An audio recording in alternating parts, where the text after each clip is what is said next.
আসসালামু আলাইকুম প্রিয় দর্শক সবাই কেমন আছেন? চলে আসলাম এই মুহূর্তে আরও একটি গুরুত্বপূর্ণ আবহাওয়ার খবর নিয়ে। বঙ্গোপসাগরের বুকে তৈরি হলো শক্তিশালী নিম্নচাপের প্রভাবে সমুদ্র উত্তাল ভারী থেকে অতি ভারী ঝড় বৃষ্টি বঙ্গোপসাগরের বুকে।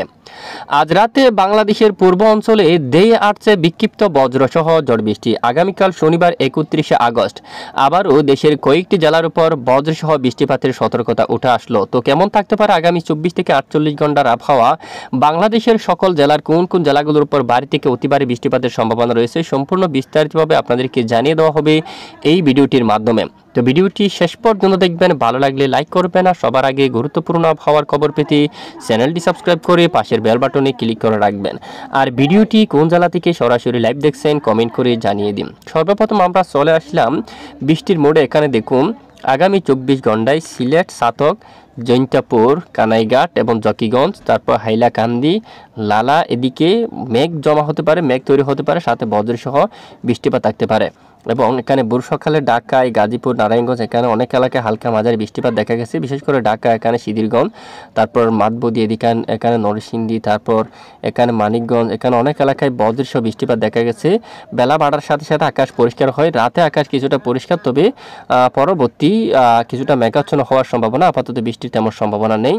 ইতিমধ্যে দেখা যাচ্ছে আজ বিকেল থেকে রাতে চট্টগ্রাম বিভাগের এখানে কিছু কিছু এলাকায় রাঙ্গামাটি, কাপ্তাই, লক্ষ্মীছড়ি, খাগড়াছড়ি আকাশ প্রচণ্ড মেঘাচ্ছন্ন, সাথে বজ্র বিদ্যুৎ সহ বৃষ্টিপাত থাকতে পারে।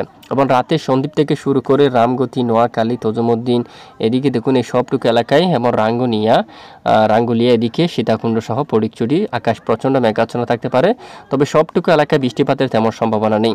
আগামী 24 ঘন্টায় যদি আমরা দেখি, আগামীকাল লাইভ ট্রেক করে দেখি, বাংলাদেশের উপর আপাতত ভারী বৃষ্টিপাতের তেমন সম্ভাবনা কিন্তু দেখা যাচ্ছে না। দেখুন তবে বিক্ষিপ্ত কিছুটা মেঘ জমা হয়ে বিক্ষিপ্ত কিছুটা স্থানীয় মেঘ তৈরি হয়ে বিক্ষিপ্ত বৃষ্টিপাত ঘটাতে পারে যা দেশের কিছু কিছু অঞ্চল জুড়ে। তবে এদিকে পাহাড়ি এলাকায় কিছুটা বজ্রসহ বৃষ্টিপাতের সম্ভাবনা থাকছে। আকাশ মেঘাচ্ছন্ন হতে পারে বিকেল বা রাতে। এখানে কাপ্তাই, রাঙ্গামাটি, খাগড়াছড়ি, সাজেক অঞ্চল এখানে আইজল, বিশেষ করে এই যে দেশের বাইরে এলাকায় বিক্ষিপ্ত বজ্রগর্ভ মেঘ তৈরি হয়ে কিছুটা বৃষ্টিপাত ঘটার সম্ভাবনা কিন্তু দেখা যাচ্ছে। এছাড়া ভারতের কিছু কিছু অঞ্চল, পশ্চিমবঙ্গের কিছু কিছু অঞ্চল জুড়ে দেশের উত্তর সামান্য দু-এক এলাকায় আংশিক যে মেঘ জমা হয়ে কিছুটা বিক্ষিপ্ত বৃষ্টিপাত ঘটাতে পারে।